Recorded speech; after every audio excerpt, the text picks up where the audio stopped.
whenever there's an incredible value for others, a love for others, that is where people just thrive.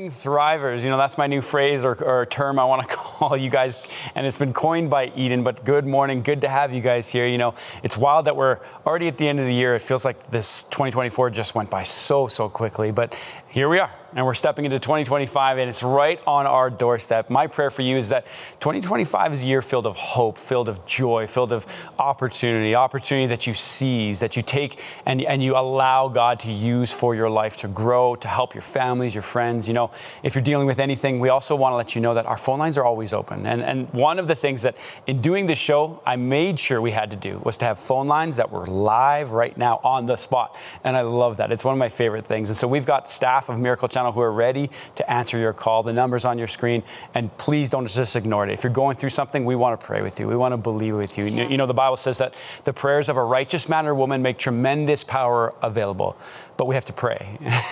We often will know the verses, know the words, but we won't put our authority to work. We won't pray. We won't speak. We won't do any of these things because we'll just sit there and go, no, it's just me. No one wants to hear me. That's the enemy working against you. So don't let the enemy win there. Give us a call. Let us pray for you. Let us encourage you and bring hope to you. You know, today's a pretty special show. I'm joined by some family, but before I kind of go into it, there's a video I want you to see. So take a look at the video, and we'll jump into today's show.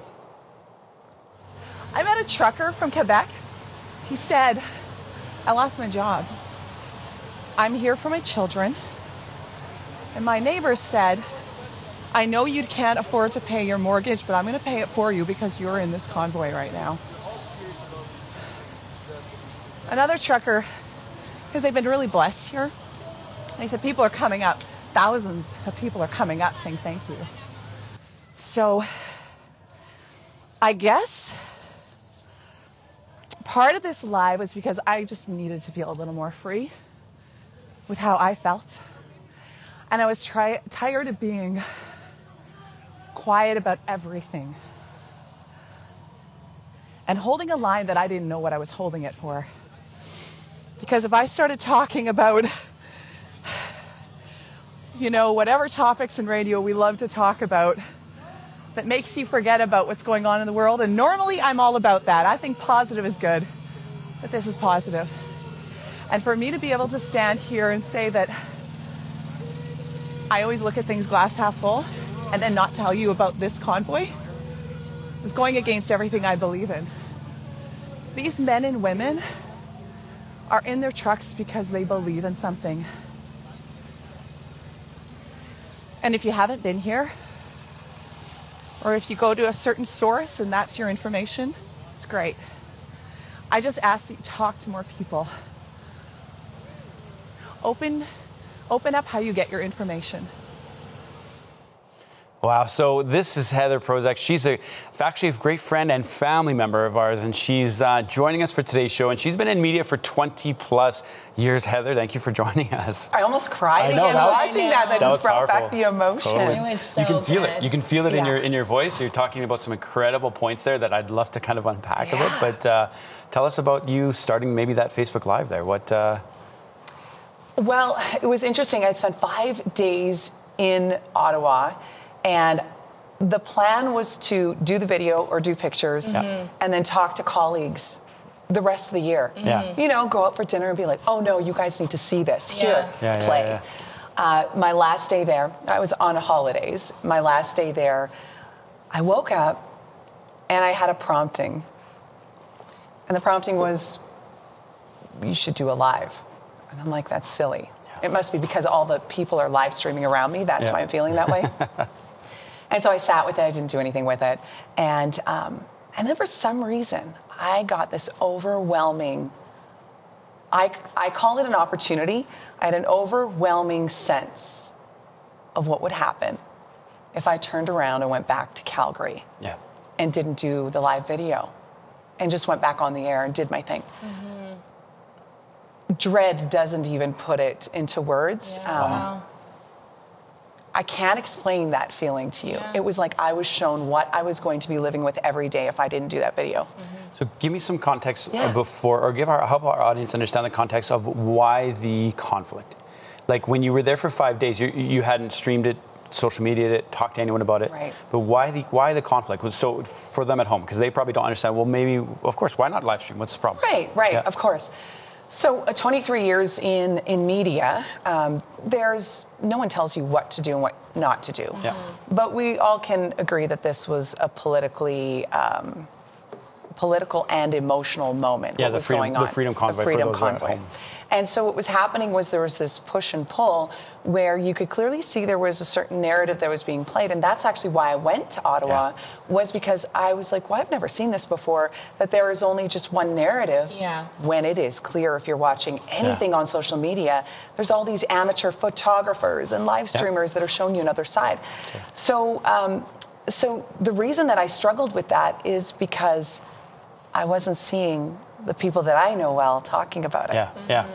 And that was a flag for me, like, why is this? Yeah. Wow. However, the wrestling came in being true to my values and my integrity. I am the person that tells the truth on the air. I am the person that shares my experiences and what I see. So the tug of war came, well, why wouldn't I do this? Yeah. If I'm not talking politics, I'm actually just talking about hope. Yeah. So why is this different? What's got me stuck? And that was for me to work through. Yeah. I didn't have the answer. I just knew the only answer I could do in that moment was to put one foot in front of the other and click live. Wow. Live stream is going to be different in everyone's life. For me, I'm in media, so live stream was a very big deal, right? It was the difference between not sharing my viewpoint with what I do all the time on social media, or sharing the hope that I was feeling in myself after 5 days. And I also felt like I was ripping people off too. Yeah. The ones that follow me, the ones that listen to me. Yeah, that just want to see Yeah. what's going on. Yeah. Show it to us. Right? Show it to us. Yeah. So that was the tug of war, is like, do I really need to do this? Yeah. And then that feeling of, well, if you don't, you can go back and you can go back on the air and you can sit silent. But this is how you're going to feel. And I was like, oh no, that's not okay. And then the live stream just happened. And then it went viral because it did. the message was hope. Yes. So it went around the world. It was dubbed over in different languages. And I'm like, we hope for viral videos in media. Yeah. But like when you're waking up and you're like, Yeah. okay, this is really viral. Totally. But it spoke to people Yeah. in that way of just being about hope. So once I got all those messages, I ended up messaging. I don't really get too much into where I was in the past, just for the respect of the company that I worked for, because I made a decision. I made a decision to do the video. But the video, there was nothing wrong with it, so nothing should have happened to me. Yeah. I ended up losing my position at the radio station, and it was because of just that video. They wanted it taken down. Wow. And the problem I faced was that you could say, well, why didn't you take it down? You already did it. Yeah. It went live. Yeah. It was taken to every other account around the world. Damage done. Yeah. But what happened was what people didn't see. So behind the scenes at that time, at the convoy, you weren't necessarily liking things you didn't want people to know, even though you supported it. And that came through when I looked at my messages on the live stream. People weren't liking it. They were DMing me. And there were messages about, I had to ask my wife how to message you on this thing. I'm crying watching your video. Thank you. Wow. So many messages like that. Yeah. And for me to delete that video meant I deleted those messages where whatever was coming through me was speaking into their lives, and it was no longer mine to delete. That's how I felt. Yeah, that's so I'm like, it's there. I even asked, my employers at the time, just, if you can, I'm going to give you my password. Read the messages. Wow. Because I knew amazing. if they'd read it, they could just see. Yeah. And they wouldn't. And so, you know what, that was supposed to happen for a certain reason. And that reason, I believe, is like, you sometimes think that, everything's gone, you've lost everything. But what came out of my experience was the the greatest blessings are sometimes disguised as the biggest losses. Yeah. Oh, that's and you exactly don't know it until it happens and you've walked it through. For sure. And you know, there's so many things that happened during that convoy and leading up to it, because David and I were there with you. I remember when I saw your post, I went, Heather's here. And so before I get into that here, do you mind if I adjust your mic, Please. your hair? It's just My rubbing hair's your in the mic. way. Why don't we do this? There you go. There we go. Right, there sorry, we go. I can hear it in my ear, which is fine. I just want everyone to make sure that they can hear you, that's all. But there were so many things happening there, and I remember we were going through the same battle as you, where I was mentally, I'm going, what am I seeing here? I'm like, were you really going through that too? They're not representing anything, but I remember feeling like, I don't know what to do. Like, and then I had people messaging me who were against the convoy, and I was like, that's fine, you can be against if you want, so there's no problem. To me, the biggest thing that I found was that it felt like truth was just not being presented, and then we would see things about, like, let's say the Nazi flag, and I was going, okay, well, if there's a Nazi flag, I want to go report on it. There's no problem. Like, there's a problem with the Nazi flag, but one media was showing something and another was, and so I'm going, why is there two sides? It doesn't make sense. Yes. We should be able to freely kind of communicate and let the people decide whatever it is. But there definitely was some form of suppression, which is why I'm so glad I could see it myself, because walking through there was nothing like what the mainstream was kind of pointing. And to me, that was where, when people started live streaming, I think that was some of the most beautiful things about live streaming, is it's unfiltered and people could just show whatever they were seeing. Yeah. And that was one of the greatest gifts, I think, that we have of our technology, is to be able to share that. Yeah. And you mentioned hope. Hope is such an interesting thing, because like the faith is a substance of things hoped for. And so let's reverse that. If you take away hope, you can't have faith. And you know what I mean? So without hope, there's a lack of this relationship that's required for God, for future, for family, for our will to survive. That's why if hope is lost, man, it's a dangerous place to be. And there's a book I read, I'm not sure if you've read it before, it's Man's Search for Meaning by Viktor Frankl, which is he's a clinical psychologist, and he goes through Auschwitz in World War II. And as a clinical psychologist, he's trying to map people's process through the worst imaginable place in the world, which is Auschwitz. And so they're going through these concentration camps. People are dying every day, and all he would try to do is just keep hope alive, and one day at a time, 1 minute at a time. And he would walk through this concept of, when hope is lost, he knew that their clock was out.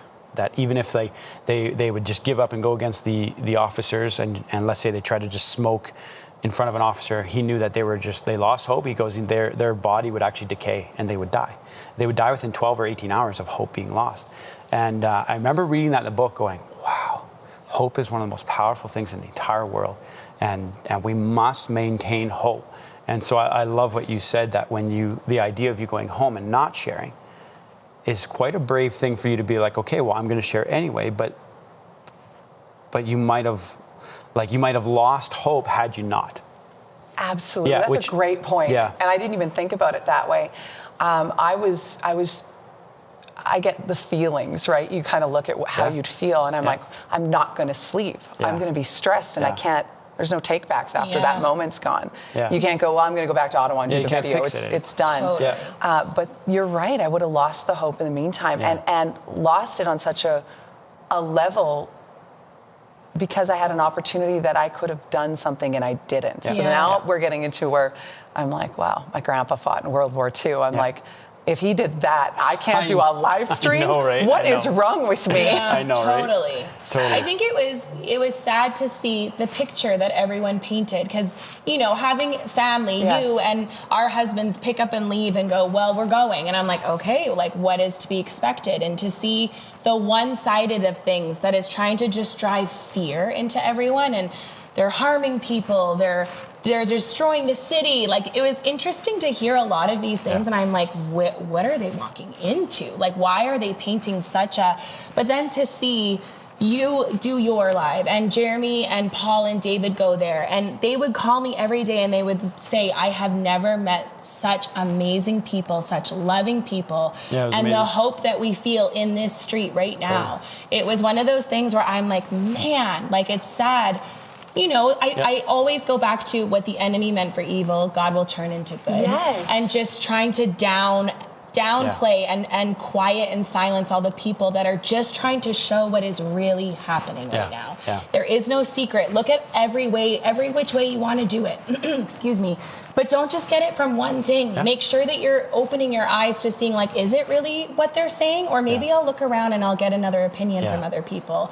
And I just remember you calling and saying, like, I would bring my kids here. Oh, for sure. It was extremely I would bring all of you here, and we would all just have an amazing time walking around, meeting and eating with everyone that just would feed you continually. And I think in what we were going through at that time as a nation, and just doom gloom. That's how I felt like it was, right? Everyone just was having such a hard time with it. Just to be able to just ignite hope for everyone, I think is a beautiful, beautiful thing.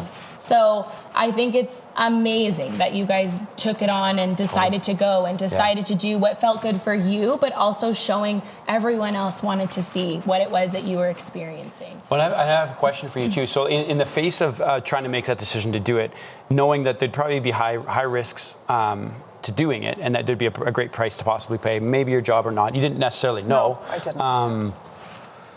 You ended up, how did you deal with it now that you'd made? Because I guess that the question I really want to ask is for someone else who's maybe dealing with a difficult decision or something, to go like, I feel compelled to do this, I don't know what to do because it'll bring such uncertainty. What would you say to them to give them the, how do you make a decision like that?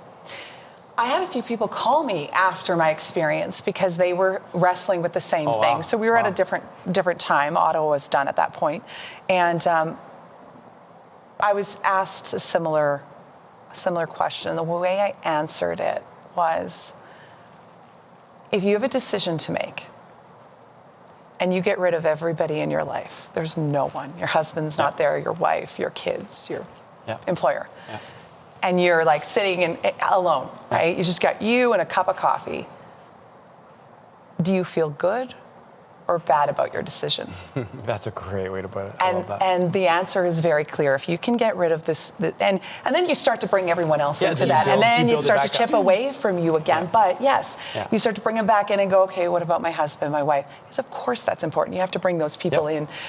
For me, I'm single. I was single. I was lucky. I really got to remove all of that and go, okay, And, I never regretted it. I never, ever sat and went, I shouldn't have done that. What I hear you saying is that you chose through your values.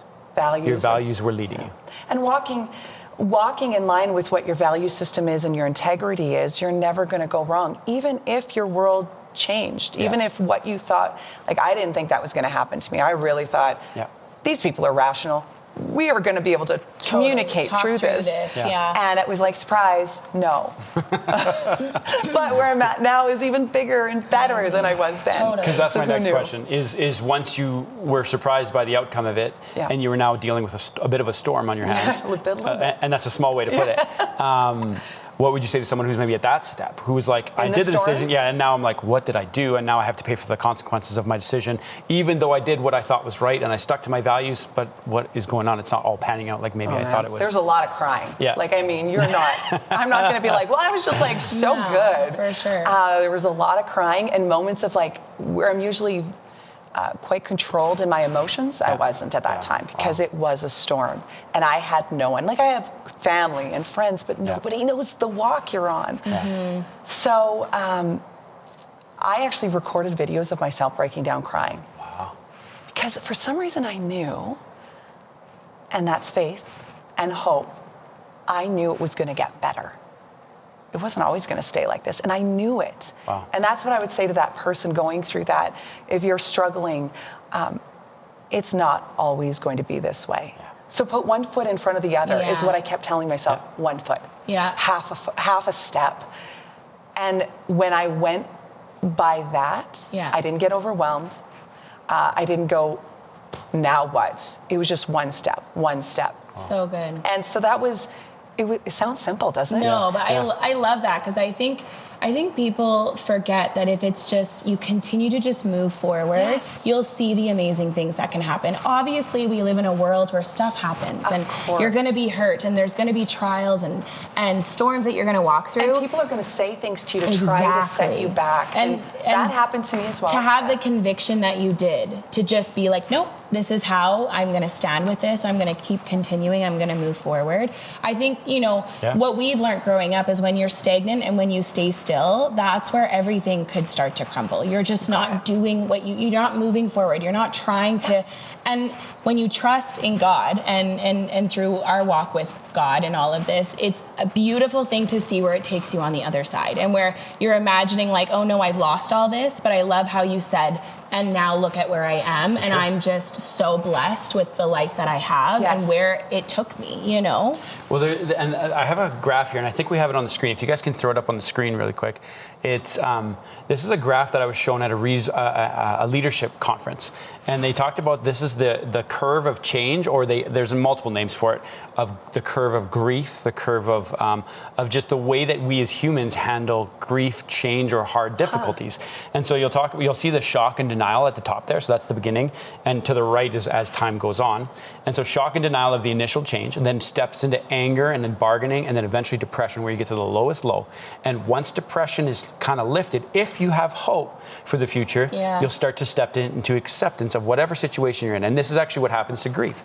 So as we lose someone or grieve a job or a position or something that's happened, you'll go through this cycle, and you need to know that you have to cling on to hope. And if you cling on to hope, you'll get past that depression phase, which it's near the bottom, like it's as close to the bottom as you could probably get.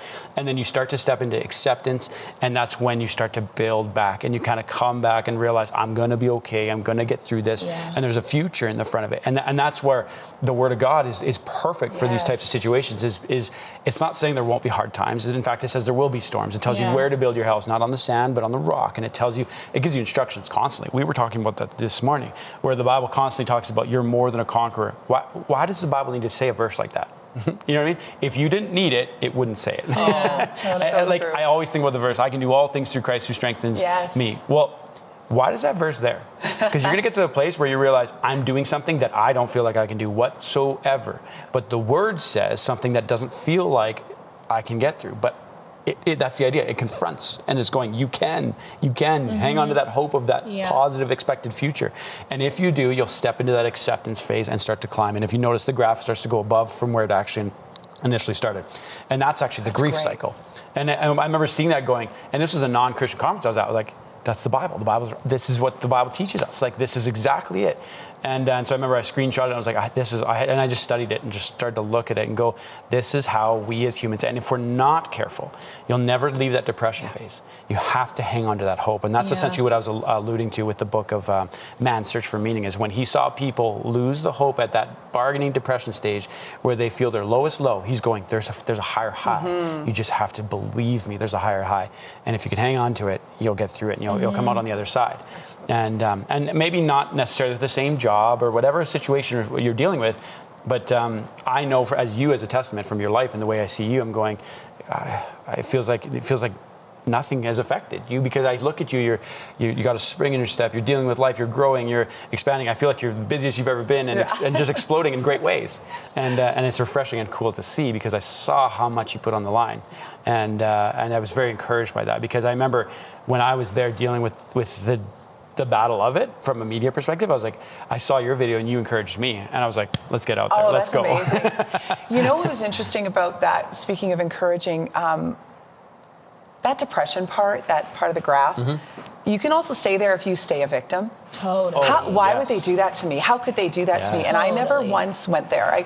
I of course had questions, because I thought it was wrong what they decided, but they get to decide that. They're my bosses, but then I get to decide what you're going to take that video and that hope, and if that's staying on my personal page. You're so right about that victim. You're right. It's dangerous because we actually have that in our culture right now, where it's and it seeps in odd ways, like, well, I've got this family member. Well, they didn't really treat me right anyway. Like, and you just start going down this path, and then and I just was like, no, nobody's talking to me about the bad stuff. I had a couple people being like, well, you should have known better. I was like, done. We can't talk right now. So I cut out a lot of people. I brought them back in. But at the time, I knew that they weren't right for me. And sometimes you have to question, are those people the right people in your walk at that point in time? I cut everybody out. I had maybe 3 people around me that I still have to this day. Cool. And the reason was because they weren't adding. They weren't understanding. And they also may not have had the same, maybe they just didn't have the same trials because they stayed safe. And everybody has their place, right? Yep. I've always been a little bit more of a risk taker. It's just been my thing. So I know It's served you well. I love it. It's served you very well. You know, the victim mentality is something that maybe we should actually probably explore in the future, because I want to make it clear here, and we only have a minute left, but to be a victim means somebody's done something to you. So I'm not saying there's no validation in being a victim. It's staying in the victim mentality. Yes. And that's the danger. And there's nothing biblical about that, about staying there. And that's something that I think as a believer, that's why I'm pointing out verses like, you're more than a conqueror. You're above and not beneath, the head and not the tail. The same spirit that raised Christ from the dead lives in you and quickens your mortal body. Everything is trying to get you to be like, get up. Keep One moving. step in front of the other. Totally. Absolutely. Well, Heather, thank you for joining us today. I can't believe we're already over. I know. That I was actually wish we very could keep quick. going. I know. It's a lot We of need fun. to do another show. It's awesome, and I appreciate stories. Like, I think story is the most powerful thing, and I think you probably appreciate that being in media as well. Is that as we share stories, we honestly are sharing hope. Yeah. And every time we share stories and a little bit of hope is shared, someone else going through the same situation might be like, that's all I needed. Yes. And so I think you've done that today. And if this story has blessed you, please give us a call. Let us know. Connect with us. Also, make sure that you get signed up for our daily devotional. It's free. There's amazing donors who make it possible for you to get it for free. You can get the hard copy sent to you or digital every single day. So make sure you sign up for that. Also, you can get our December resource bundle. I didn't have time today to show it to you, but make sure that you ask the caller when you speak, what's the December resource bundle? Get yourself signed up. It's been an amazing show. God bless you guys. We appreciate you. And we pray that as you step into this 2025, that you feel a sense of hope, confidence, knowing, okay, there's better days ahead of me. And you just challenge yourself, call on God for it. He'll meet you wherever you're at, and you'll experience God's hope. God bless you guys. Thank you for joining us today. Thrive is only made possible by the generous donations of people like you. 100% of your donation goes towards ministry efforts. Call today and make a significant impact in the lives of Canadians. Through your financial investment, you are a missionary to the world. Phone lines will remain open for a limited time. Connect with us now by calling 1-800-815-6513 or visit miraclechannel.ca/thrive to leave your comments, prayer requests, and praise reports. Together, let's thrive.